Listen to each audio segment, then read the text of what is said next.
ಯಾತಕ್ಕೂ ಬೇಕಿಲ್ಲ, ಅದು ನಮ್ಮ ಎನರ್ಜಿನ ಡ್ರೈನ್ ಮಾಡ್ತಾ ಇದೆ. ಆದರೆ ನಮ್ಗೆ ಇನ್ನೊಂದು ಶಕ್ತಿ ಇದೆ, ಆತ್ಮಶಕ್ತಿ. ಅದರ ಬಗ್ಗೆ ತುಂಬ ಜನಕ್ಕೆ ಪರಿಚಯವೇ ಇಲ್ಲ. ನಮ್ಮಲ್ಲಿ ಅಷ್ಟೊಂದು ಪವರ್ ಇದೆ ಅಂತ ಗೊತ್ತೇ ಇಲ್ಲ. ಯಾಕೆ ಗೊತ್ತಿಲ್ಲ?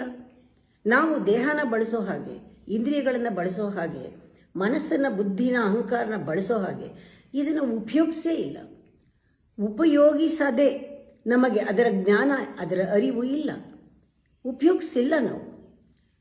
ಉಪಯೋಗಿಸಿದ್ರೆ ಅದರ ಸ್ವಲ್ಪ ಕಿಂಚಿತ್ತಾದರೂ ಆತ್ಮಬಲ ನಿಮ್ಮಲ್ಲಿ ನೀವು ಕಂಡುಕೊಂಡು, ಯಾರೂ ತುಂಬೋದಲ್ಲ, ನೀವೇ ಕಂಡುಕೊಂಡಾಗ ಎಷ್ಟು ವಾತಾವರಣ, ಎನ್ವೈರ್ನಮೆಂಟ್, ಎಷ್ಟು ಸಂಬಂಧಗಳು, ಎಷ್ಟೊಂದು ನಿಮ್ಮ ಆರೋಗ್ಯದಿಂದ ಹಿಡಿದು ಎಲ್ಲವೂ ನಿಮ್ಮ ಹತೋಟಿಗೆ ಬರುತ್ತೆ.